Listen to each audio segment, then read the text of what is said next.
The 100 women's competition 2025 का match हो या द 100 मेंस कॉम्पिटिशन 2025 का आपके आगे के होने वाले मैचेस हो, आप जाकर के जीत सकते हैं बहुत ही जबरदस्त तरीके के ऑफर्स, जहां पर आपको लगाना तो कुछ नहीं है, फ्री में जाकर के कॉन्टेस्ट ज्वाइन करना। लेकिन अगर आप 6 टीमें बना करके उस कॉन्टेस्ट के अंदर जाते हैं और पहला रैंक लेकर के आते हैं तो एसयूवी लेकर के जाएंगे, सेकंड रैंक लेकर के आते हैं तो बाइक लेकर के जाएंगे, तीसरे से लेकर के 7वें रैंक पर आते हैं तो आईफोन और प्लस 4000 ड्रीम कॉइन्स लेकर के जा सकते हैं। लेकिन उसमें भी ना आकर के 8वें से लेकर के 10,000वें रैंक तक पर भी अगर आ जाते हैं तब आपको वहां पर मिल जाएगा 4000 ड्रीम कॉइन्स मिनिमम से मिनिमम। और निश्चित तौर पर इन ड्रीम कॉइन्स का आप यूज करके वहां पर शॉप कर सकते हैं और फ्री में कुछ ना कुछ अपने लिए लेकर के जा सकते हो। तो इतना बेहतर ऑफर और ही कहां है, लगना कुछ है नहीं। तो दिमाग खोल करके आपको टीम बनानी है इस पूरे वीडियो को देखते हुए, जो कि द 100 वुमेन्स कॉम्पिटिशन 2025 का मैच नंबर 30 होगा। खेला जाएगा अगर देखें तो नॉर्दर्न सुपर चार्जर्स और मैनचेस्टर ओरिजिनल्स के बीच में। दोनों टीमों के लिए मैच बहुत जरूरी है। जो भी टीम आज के इस मुकाबले को जीतने वाली है वो क्वालिफाई कर जाएगी अगले स्टेज के लिए या एलिमिनेटर मैच के लिए। जो टीम आज के इस मैच में हारेगी उसका क्या होगा वो देखना पड़ेगा कि नेट रन रेट होता क्या है,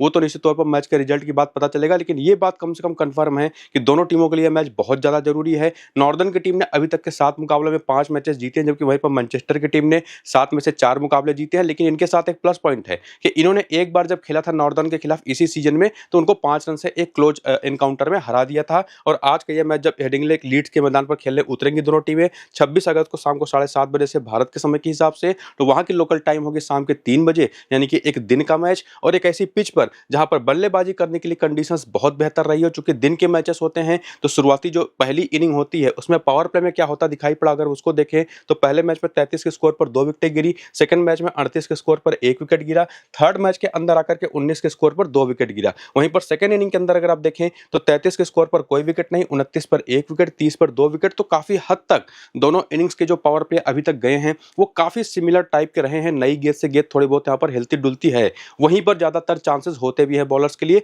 वरना जैसे जैसे मैच आगे बढ़ता जाएगा बैटिंग करने के लिए पिच और भी बेहतर होती चली जाती है। ये जो कंक्लूजन आपको मैं दे रहा हूं वो इन तीनों मैचेस के स्कोर कार्ड को देख करके आप समझ पा रहे होंगे या नहीं, लेकिन निश्चित तौर पर मैच को देख करके तो मैंने ये चीजें समझी हैं। इस ग्राउंड के ऊपर अभी तक के जो 3 मुकाबले खेले गए हैं जिसमें 3 के तीनों मुकाबले अगर आप देखें ना तो दिन के ही मैचेस थे, शाम को 3 बजे से ही स्टार्ट हुए थे।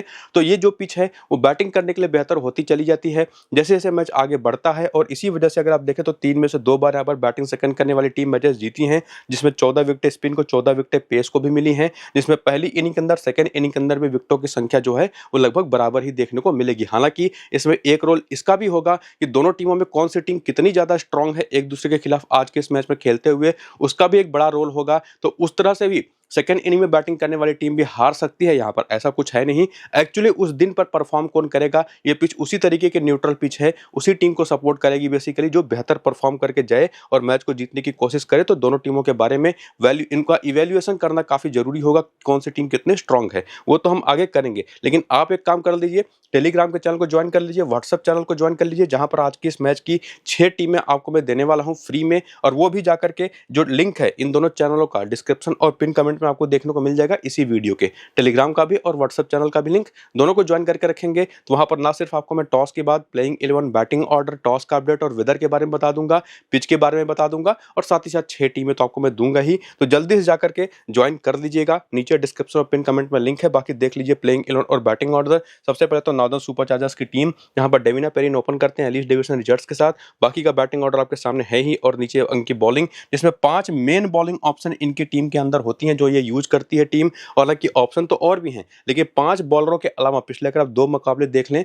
तो कोई भी एक बॉलर इस टीम ने ट्राई नहीं किया, जो कि बॉलिंग इनकी बहुत ही जबरदस्त परफॉर्म कर रही है। ग्रेस बेलिंजर पूरे पहला दूसरा छठा 13वां ओवर करती हैं। उसके पहले वाले मैच भी देखे तो पहला दूसरा छठा और 13वां ओवर, यानी कि 3 ओवर पावर प्ले के, 1 ओवर कहीं जाकर के मिडिल में। इसके बाद केट क्रॉस की बात कर ले तो ये भी 2 ओवर पावर प्ले के, 1 मिडिल में 1 डेथ में। ये चीज आपको उसके पहले वाले मैच में भी देखने को मिलेगी। उसी तरह से एनाबेल सदरलैंड ये भी 1 ओवर पावर प्ले के, 1 मिडिल के, 2 ओवर डेथ के, ये डेथ ओवर स्पेशलिस्ट है भी। ये चीज आपको ये दोनों मैचेस में करते दिखाई पड़ेंगे। मतलब कहने का यही है साफ साफ कि सारी बॉलर्स सिमिलरली वही पैटर्न फॉलो करती हैं, लगभग उसी ओवर में आकर के बॉलिंग करते दिखाई पड़ी हैं लगभग पिछले 2 मैचेस में, जो कि इन्होंने लगभग लगातार पूरे टूर्नामेंट के अंदर कर रखा है। तो सभी का रोल काफी हद तक फिक्स है इस पूरी बॉलिंग टीम के अंदर, जिनका सारा रोल आप वहां पर देख सकते हैं। बेंच के प्लेयर उधर आप देख सकते हैं। इसके बाद अगर आप आगे बढ़ें और देखना चाहें तो करियर के आंकड़े देख सकते हैं। हालांकि ये उतने इंपॉर्टेंट है नहीं, चूंकि जो 100 फॉर्मेट के जो नंबर्स हैं ना करियर के, वो इस सीजन के स्टार्ट होने के पहले के हैं। मतलब इस सीजन में भी 7 मुकाबले हो चुके हैं, तो उसके आंकड़े यहाँ पर ऐड नहीं किए गए हैं और उसी को आपको मैं दिखाऊंगा अगले पेज पर, जो कि आप देखेंगे अब, जहां पर आप देखेंगे कि पिछले 7 मैचेस में जबकि नॉर्दर्न सुपर जायंट्स की टीम ने 5 मुकाबले जीते हैं, ओवरऑल परफॉर्मेंस बहुत अच्छी है, लेकिन उसके बावजूद आज का मैच इनके लिए जीतना काफी जरूरी रहेगा। और उसमें अगर आप देखें तो इनकी जो बैटिंग लाइनअप रही है और उसमें डेविना परीन की खास करके बात करें तो केवल एक 72 नाबाद की पारी आई है। वहीं पर एलिस डेविडसन रिचर्ड्स की बात करें, जो कि हैं तो ऑलराउंडर, बॉलिंग पूरे टूर्नामेंट में करती बिल्कुल दिखाई नहीं पड़ी, लेकिन जा करके अंत में पिछले वाले मैच में उन्होंने एक हाफ सेंचुरी लगाई। हालांकि बीच में 29 की भी पारी उन्होंने अच्छी खेली थी। बाकी फी ब्लिचफील्ड, ये कंपैरेटिवली अगर आप देखें पिछले 4 मैचेस इनके बहुत अच्छे गए हैं, पहले 3 मैचेस खराब जाने के बाद। तो निश्चित तौर पर टॉप 3 में से अगर किसी के ऊपर सबसे ज्यादा भरोसा बनता दिखाई पड़ा तो फी ब्लिचफील्ड ही है। इसके बाद एनाबेस सदरलैंड, जिनके बारे में आपको मैंने पीछे इनकी बॉलिंग जो रोल है उसको दिखाते हुए समझाया था कि मिडिल ओवर में आएंगे, उसके अलावा लास्ट के 2 ओवर तो डेथ के इनके जरूर होंगे। तो उस वजह से सिर्फ वहीं पर इनका रोल तय हो जाता है कि बहुत ही इंपॉर्टेंट प्लेयर हैं। लेकिन परफॉर्मेंस भी अगर आप देख लें तो 17 नाबाद 2 विकेट, 29 नाबाद 3 विकेट, 11 रन 1 विकेट, उस तरह से आगे की भी परफॉर्मेंस देख लें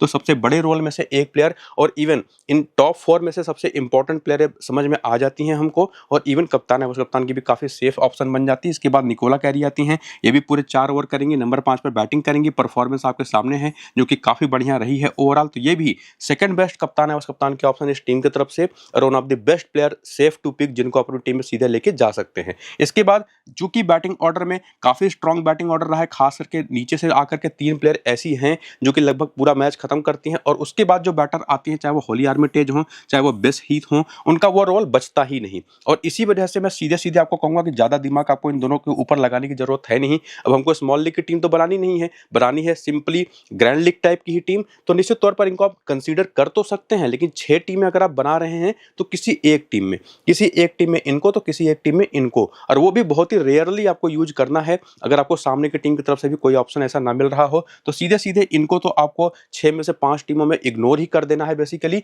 और उसके बाद यहाँ पर आती है Kate Cross as a bowler, पिछले 3 ही मैच में 5 विकेट है, रिसेंट फॉर्म काफी अच्छा है। उसके पहले के भी और 4 मैचेस देखे तो उसमें भी 5 विकेट थी, यानी कि इन्होंने कंटिन्यू कर रखा है अपना फॉर्म काफी हद तक। तो इस टीम की तरफ से one of the most important bowler ये बन जाती हैं। इसके अलावा ग्रेस बेलिंजर है, ये भी पिछले 2 मैच में 3 विकेट ले चुकी हैं। हालांकि उसके पहले के अगर आप 5 मुकाबले देखें तो उसमें 4 ही विकेटें थी। तो ये निश्चित तौर पर थोड़ा सा एक डाउट क्रिएट करती हैं कि कितना बेहतर परफॉर्म कर पाएंगे, लेकिन उतनी इंपॉर्टेंट बॉलर तो कम से कम मुझे दिखाई नहीं पड़ती जितनी अभी तक की निश्चित तौर पर बाकी 4 प्लेयर हमको दिखाई पड़ी हैं। इसके साथ साथ लूसी हिगम, इनके साथ दिक्कत ये है, खेलती जरूर है, बॉलिंग भी करती है, 7 मुकाबले की खेली है अभी तक अपनी टीम के लिए, जो उसमें से केवल 3 बार इनको कोई रोल मिला है, चाहे बॉलिंग का चाहे बैटिंग का, और उसमें तीनों बार जब बॉलिंग इन्होंने की है तो विकेटें भी निकाल करके दिया इन्होंने, 3 विकेट। लेकिन निश्चित तौर पर यह बात भी क्लियर है कि ये बॉलिंग करेंगी भी कि नहीं, इसको भी लेकर के कोई श्योरिटी होती नहीं, और इसी वजह से इनका भी वो रोल रह नहीं जाता। लेकिन निश्चित तौर पर ग्रैंड लीग की किसी एकाध टीम में आप इनको जरूर एक रिस्की प्लेयर के तौर पर लेकर के जा सकते हैं। और उसके बाद आती है लिंसी स्मिथ, इनके आंकड़े अगर आप देखें, बॉलर तो बहुत अच्छी हैं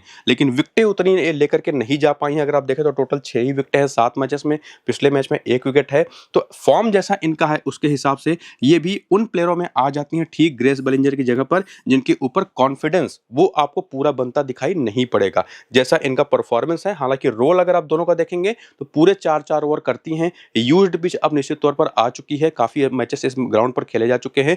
तो ग्रेस बेलिंजर तो नहीं, लेकिन लिंसी स्मिथ एक ऐसी प्लेयर जरूर रहेंगी जिन पर आप ग्रेस बेलिंजर से ज्यादा भरोसा कर सकते हैं। तो ये रिसेंट फॉर्म के बेसिस पर जो एनालिसिस आपको इन प्लेयरों के बारे में समझ में आई कि कौन सी 4 प्लेयर बेस्ट हैं जिनके ऊपर आपको आंख मूंद करके भरोसा कर देना है, कौन सी ऐसी 2 प्लेयर है जिनके ऊपर उतना कॉन्फिडेंस तो नहीं बनता, लेकिन इसमें से एक प्लेयर ऐसी है जो कि पिच के बेसिस पर जो कि यूज्ड है, एक स्पिन बॉलर हैं, तो निश्चित तौर पर इनका रोल ज्यादा बड़ा होगा ग्रेस बेलिंजर के कंपैरिजन में। लेकिन निश्चित तौर पर ग्रेस बेलिंजर भी एक ऐसी ऑप्शन जो पावर प्ले की मेनली बॉलर हैं, चाहे पहले इनिंग की बॉलिंग हो चाहे सेकंड इनिंग की, तो इनको भी जगह आप दे सकते हैं कम से कम 6 में से 2 टीमों में, और बाकी 4 टीमों में उनकी जगह पर आप लिंसी स्मिथ को लेकर जा सकते हैं। तो ये 4 प्लेयर पक्की हैं, बाकी 2 प्लेयर थोड़े से डाउटफुल हैं, जिसमें इंपॉर्टेंट ज्यादा लिंसी स्मिथ रहेंगी, और बाकी जो 2 ओपनर्स हैं उनको भी किसी एक 2 टीमों में आप अपनी टीम में लेके जा सकते हैं ग्रैंड लीग के कंपैरिजन में। अगर आप जब 6 टीमें बनाएंगे ना तो रोटेट करके, तो 4 प्लेयर फिक्स हैं और बाकी जैसे मैंने आपको बताया कि ग्रेस बेलिंजर हो गई, लिंसी स्मिथ हो गई, डेविना परीन हो गई और एलिस डेविडसन रिचर्ड्स हो गई।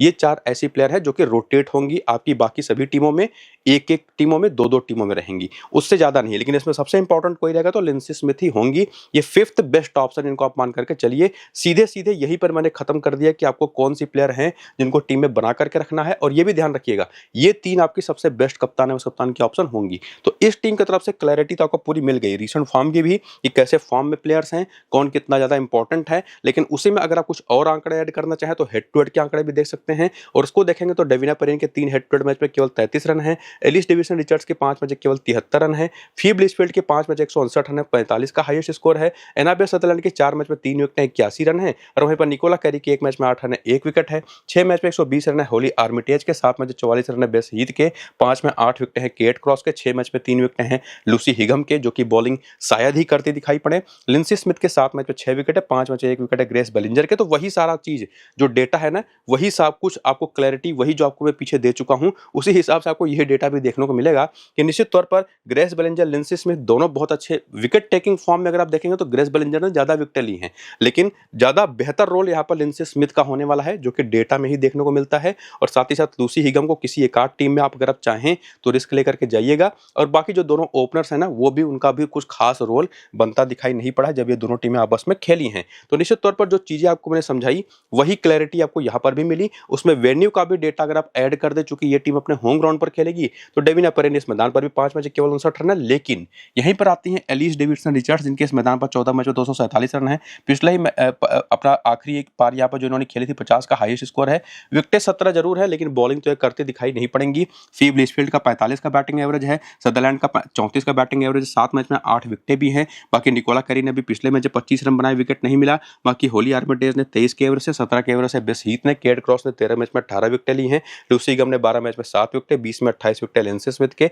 ग्रेस बेलिंजर के 12 मैच में 10 विकेटें। और बाकी बेंच पर भी जैसे सोफिया टर्नर है, ग्रे स्पॉट्स हैं, इनके भी नंबर्स देख करके रखिए। लेकिन आपको मैं बता चुका हूं जो कि प्लेयरों को लेकर के कितनी इंपॉर्टेंस आपको देनी है इस टीम की तरफ से, वो क्लैरिटी यहां पर भी, यहां तक आते आते भी आपको मिलती है। और इवन एक और फर्दर स्टेप आगे बढ़ करके अगर आप देखें कि इनकी वीकनेसेस क्या हैं जब किसी बॉलिंग को फेस करती हैं इनकी बैटिंग के, तो Davina Perrin specifically leg spin पर फंसती हैं, कैथरीन ब्राइस पर भी 3 बार आउट हो चुकी है, जो कि एक मीडियम पेसर हैं। और बाकी जो और इंडिविजुअल बॉलर्स है, वो उनके गेंदों पर भी बहुत ज्यादा अच्छे नंबर्स इनके हैं नहीं। इसके बाद एलिस डेविडसन रिचर्ड्स की बात करें तो ये भी कैथरीन ब्राइस पर 2 बार आउट हो चुके, बहुत ही सस्ते में। अमेलिया केयर पर 5 गेंद पर 2 रन बना करके, एक बार 8 बार ऑफ स्पिन पर केवल 155 रन बना करके, 20 के भी नीचे का एवरेज है। इसके बाद सदरलैंड और फीब लिचफील्ड को भी देखेंगे तो जनरली वही स्पिन बॉलिंग अटैक, जिसमें चाहे वो लेग स्पिनर हो चाहे वो लेफ्ट आर्म ऑर्थोडॉक्स बॉलिंग हो, दिक्कत देती है लगभग हर एक बैटर को इस टीम में जो खेलती है। इसके बाद यहाँ पर आती हैं होली आर्मिटेज, निकोला कैरी और बेस हीथ, इनके भी नंबर्स जो कि आपको वही बार बार दिखाई पड़ेंगे, कैथरीन ब्राइस, अमेलिया केयर और लेग स्पिन, और कहीं कहीं पर लेफ्ट आर्म ऑर्थोडॉक्स बॉलर का भी रोल दिखाई पड़ेगा। तो ये 2 इंडिविजुअल बॉलर्स और ये टाइप ऑफ बॉलिंग ऑप्शन इस टीम के खिलाफ बहुत ही ज्यादा यूजफुल रहती है। ये चीज कम से कम प्लेयर बैटल भी देख करके हमने जान लिया। तो नॉर्दर्न सुपर जायंट्स की टीम है काफी स्टेबल टीम, साथ ही साथ उसकी तरफ से प्लेयर्स भी कितनी स्टेबल हमारी टीम में सीधे आएंगी, कौन सी कितनी रिस्की होंगी, किनको कितनी ज्यादा टीमों में हम अपने महत्व दे सकते हैं पिक करते टाइम, वो चीज आपको मैंने क्लियर कर दी। और बाकी मैनचेस्टर ओरिजिनल्स की तरफ से भी वही चीजें देखने की कोशिश करें तो पूरी बैटिंग लाइनअप आपके सामने है। कैथरीन ब्राइस है, अमेलिया केयर है, बेथ मूनी है, एलिस मोनागन है, सीरीन स्मेल है, डिएंड्रो डॉटिन है, कमाल की टीम है ये भी। सोफी क्लेस्टन है, डेनियल गेगरी है, माइका गॉल, लॉरेन फेलर, और इवन इस टीम को अगर आप कंपेयर करें नॉर्दर्न से तो बड़ी नाम इस टीम के अंदर हैं, लेकिन परफॉर्मेंस थोड़ी सी खराब रही है उस टीम के कंपैरिजन में। हालांकि इन्होंने नॉर्दर्न को एक बार हरा रखा है इसी सीजन में। और इनकी जो बॉलिंग ऑप्शंस हैं, डेनियल ग्रेगरी कभी कभार एक आध ओवर कर देंगे, वरना अमेलिया केयर तो पूरे 4 ओवर करके देंगे, सोफी क्लेस्टन पूरे 4 ओवर करके देंगे, कैथरीन ब्राइस पूरे 4 ओवर करके देंगी। तो केयर, एक्लेस्टन और कैथरीन ब्राइस ये 3 मेन बॉलर हैं इनकी। बाकी बॉलिंग ऑप्शन यहाँ पर माइका गौर है, डिएंड्रो डॉटिन 102 और 2 से 3 ओवर कर देंगी, लॉरेन फाइलर 2 से 3 ओवर कर देंगी। और कौन कहां पर किस ओवर में आकर के बॉलिंग करता दिखाई पड़ा है पिछले 2 मैच में, वो रोल भी आप यहाँ पर डिटेल में वीडियो को रोक करके जरूर देखिए। और उसके बाद करियर के आंकड़े देखना चाहें जो कि बहुत जरूरी नहीं है तो वो भी देख लीजिए, जो कि इस सीजन के स्टार्ट होने के पहले के नंबर्स हैं।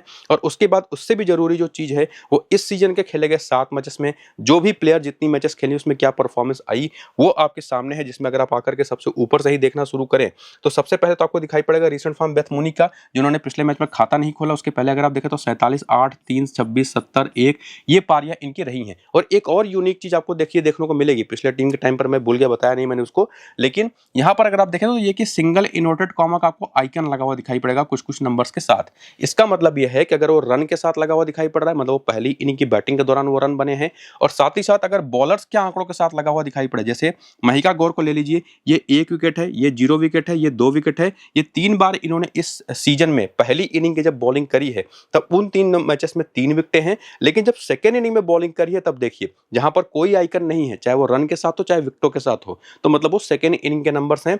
और उसमें देखिए सेकेंड इनिंग की बॉलिंग में यहां पर भी कोई विकेट नहीं है, यहां पर 1 विकेट है, यहां पर भी कोई विकेट नहीं है। तो कंपैरेटिवली आप कह सकते हैं कि महिका गौर पहली इनिंग की ही मेन बॉलर हैं। ये चीज हमको यहां से समझ में आती है। तो इन आइकन्स को भी यूज कर दीजिएगा, वो आपको मैंने पिछली टीम की तरफ से भी लगा करके दिया हुआ है। और उसमें लॉरेन फाइलर को भी अगर आप ऐड कर दें तो पहली इनिंग की बॉलिंग करते हुए 3 विकेट, 3 विकेट, 0 विकेट की 3 परफॉर्मेंस है, लेकिन सेकंड इनिंग की बॉलिंग में अगर आप देखें तो 2 मैच में केवल 1 विकेट है। तो क्लियर तो हो रहा है ना कि कौन कहां पर कितना जरूरी है। और ओवरऑल परफॉर्मेंस के हिसाब से भी अगर आप जाएं तो बेथ मूनी बड़ी प्लेयर है, इनको आप निश्चित तौर पर ड्रॉप कर नहीं सकते। परफॉर्मेंस भी काफी अच्छी रही है, चाहे पहली इनिंग की बैटिंग रही हो चाहे सेकंड इनिंग की बैटिंग हो। वन ऑफ द मोस्ट आप कह सकते हैं कि डिपेंडेंट खिलाड़ी जिनको आप सीधे टीम में लेकर के जाएंगे। कैथरीन ब्राइस पूरे 4 ओवर की बॉलिंग, ओपनिंग बैटिंग पिछले मैच में नहीं चली, उसके पहले लगातार शानदार परफॉर्मेंस। एज ए बॉलर तो कम से कम काफी कंसिस्टेंट रही हैं, तो ये सेकंड मोस्ट इंपॉर्टेंट ऑप्शन इस टीम की तरफ से। अमेलिया केयर की भी परफॉर्मेंस उस लेवल की तो नहीं आई है इस पूरे टूर्नामेंट के अंदर, हालांकि बैटिंग में वो चीज आप ज्यादा कहेंगे, बॉलिंग में फिर भी ज्यादा बेहतर रही हैं। वो निश्चित तौर पर इस टीम की तरफ से one of the most important या थर्ड बेस्ट ऑप्शन तो आप नहीं कहेंगे, तीनों को इक्वली आप जगह दे सकते हैं अपनी टीम में, बिना किसी रोटेशन के सीधे तीनों के तीनों आपकी टीम में आएंगी। लेकिन उसके बाद की जो प्लेयर है, चाहे वो सीरिन स्मेल हो, चाहे एलिस मोनागन हो, चाहे वो फी मोरिस हो, चाहे वो डेनियल ग्रेगरी हो, ये ऐसी 4 प्लेयर हैं जो कि आपकी टीम में जगह नहीं बना सकती अगर आप स्मॉल लीग की टीम बनाते। लेकिन चूंकि यहाँ पर हमको एक तरह की ग्रैंड लीग की टीम बनानी है ना, लेकिन उसमें अगर आप देखें तो एलिस मोनागन और सीरिन स्मेल का जो बैटिंग ऑर्डर भी है नंबर 3, 4 पर, नंबर 4 और 5 पर ही आ जाता है, तो ज्यादा नीचे बैटिंग भी ये लोग नहीं करती। हालांकि कई बार ये भी होगा कि डेंड्रो डॉटेन इनके ऊपर आ जाएंगी, ये भी चीज आप होते देखेंगे। तो जब 6 टीम आप बनाएंगे तो किसी एक टीम में एलिस मोनागन को, किसी एक टीम में सीरिन स्मेल को, परफॉर्मेंस दोनों की अगर आप देखें तो बैटिंग इन दोनों की आई है, ज्यादा बेहतर परफॉर्मेंस सीरिन स्मेल की रही है, ज्यादा रन इन्होंने बना करके दिए। अगर आप नंबर्स में भी देखें तो किसी एक टीम में सीरिन स्मेल को आप जगह दे सकते हैं इन तीनों बैटर्स के अलावा। और उसके बाद अगर आप देखें फी मॉरिस, चाहे डेनियल ग्रेगरी जिनके बारे में आपको मैं पीछे बता ही चुका हूं कि कभी 1 ओवर कभी 2 ओवर करके दे देंगी। अभी तक देखें तो 5 मैच बॉलिंग करते हुए 2 विकेटें हैं सेकंड इनिंग की बॉलिंग में, तो जगह आप इनको भी किसी एक आध टीम में दे सकते हैं लेग स्पिनर के तौर पर। लेकिन निश्चित तौर पर यह बात तो पक्की है कि ये जो 4 अंडरलाइन प्लेयर्स है ना, इनका कोई भी इंपॉर्टेंस आपकी टीम में बनता नहीं, किसी एक आध टीम में ही आपको लेकर के जाना। ये 4 प्लेयर तो सीधे बाहर हो जाती हैं कम से कम 4 से 5 टीमों से, तो बाकी तो 7 ही प्लेयर बचती हैं, जिसमें से 3 प्लेयर तो ऐसी हैं जो कि सीधे कप्तान है, बस कप्तान की ऑप्शन होंगी। और उसी में एक और ऑप्शन यहाँ पर इंक्लूड कर लीजिए डिएंड्रो डॉटिन को, जो 2 से 3 ओवर या 4 ओवर की भी बॉलिंग करके दे सकती है, बैटिंग तो पूरा करके देंगे ही। बाकी सोफी क्लिस्टन भी one of the most important bowling options में से एक हैं, बढ़िया बॉलिंग परफॉर्मेंस अभी तक रही है पूरे टूर्नामेंट के अंदर। जब पहली इनिंग की बॉलिंग करी है तो 1 विकेट, 2 विकेट, 2 विकेट, और यहाँ पर भी देखें तो बाकी सेकंड इनिंग की बॉलिंग है जहां पर देखें 2 विकेट है, यहाँ पर कोई विकेट नहीं है, यहाँ पर 1 विकेट, यहाँ पर 1 विकेट, तो दोनों इनिंग्स में लगभग एक जैसी बॉलिंग। हालांकि पहली इनिंग के नंबर्स थोड़े से बेहतर है, ये कम से कम यहाँ पर भी क्लियर होता है। अब यहीं पर आती है महिका गौर और लॉरेन फाइलर जैसे 2 ऐसी प्लेयर, अगर आप देखें तो ये 5 प्लेयर तो काफी हद तक सेफेस्ट ऑप्शंस है जिनको सीधे टीम में आप लेके जा सकते हैं। किसी एक टीम में सोफी क्लिस्टन को ड्रॉप करके आप सीरिन स्मेल को लेके जा सकते हैं, किसी और एक टीम में डेंड्रो डॉटिन को ड्रॉप करके कोई एक दूसरा ऑप्शन, चाहे वो डेनियल ग्रेगरी हो चाहे वो एलिस मोनागन, आप उनको ट्राई कर सकते हैं। इससे ज्यादा आपको नहीं करना है। लेकिन ये 5 ऐसे प्लेयर है ना जो कि कम से कम 5 टीम में आपको जरूर होंगी, 6ठी टीम में ही जाकर के आपको किसी एक टीम में इन लोगों को रोटेट करना है। बाकी महिका गौर और लॉरेन फाइलर के नंबर्स तो आपने देख ही लिए कि दोनों ने परफॉर्मेंस बहुत अच्छी ठीक ठाक करी है, लेकिन पहली इनिंग की बॉलिंग में, सेकंड इनिंग की बॉलिंग में इन दोनों का कुछ खास रोल बचा है नहीं। पीछे पिच रिपोर्ट में भी आपने देखा था सेकंड इनिंग में भी कुछ ज्यादा गेंदबाजों के लिए यहाँ पर होता नहीं। तो निश्चित तौर पर किसी पहली इनिंग की अगर बॉलिंग है तो ज्यादातर पहली इनिंग की बॉलिंग है तो ही महिका गौर को ज्यादातर आपको जगह देनी है, या लॉरेन फाइलर को, उसमें लॉरेन फाइलर ज्यादा बेटर ऑप्शन रहेंगी। वरना सेकंड इनिंग की बॉलिंग में अगर हो इस टीम की तो किसी एक या 2 टीम में ही इन दोनों में से किसी एक को आपको लेकर के जाना है। तो उम्मीद करूंगा यहाँ तक आते आते क्लैरिटी आपको 100% दोनों टीमों की तरफ से मिल चुकी है। बाकी हेड टू हेड के आंकड़े अगर आप देखना चाहें तो वो भी देख सकते हैं, जहां पर Beth Mooney, Kathryn Bryce, Amelia Kerr के हेड टू हेड के आंकड़े ऐसे हैं कि आप इनको ड्रॉप कर नहीं सकते। सीरिन स्मेल और एलिस मोनागन के आंकड़े वैसे ही काफी पुअर हैं। डिएंड्रो डॉटिन के 5 मैच 199 रन 68 नाबाद का हाईएस्ट स्कोर है। सोफी क्लिस्टन के आंकड़े देख लीजिए, 7 मैच केवल 4 विकेट है। ये बड़ा इंटरेस्टिंग डेटा है और इसी वजह से मैं सबसे पहले इन्हीं के बारे में मैंने बोला था कि इन्हीं को रिप्लेस करके आप किसी दूसरे जो एक टीम में आने लायक प्लेयर हैं उनको आप लेके जा सकेंगे, वो भी केवल एक टीम में से आपको करना है। बाकी महिका गौरव, लॉरेन फाइलर के भी आंकड़े आप देखेंगे वैसे ही एवरेज हैं। और उसके बाद आकर के वेन्यू का डेटा वो भी आप देख लीजिए, जो कि बहुत ज़्यादा आपको हेल्प नहीं करेगा, लेकिन फिर भी वो जो डेटा है वो आप देखना चाहें तो देख सकते हैं और इसके हिसाब से भी इंपॉर्टेंस आप प्लेयरों को दे सकते हैं। और उसके बाद प्लेयर बैटल, जिसमें एक बार फिर से वही चीज़ आपको दिखाई पड़ेगी, स्पिन खेलने को लेकर के दिक्कत जो कि होती भी है इन सभी प्लेयर्स को जो इंग्लैंड के लिए खेलती हैं ज़्यादातर।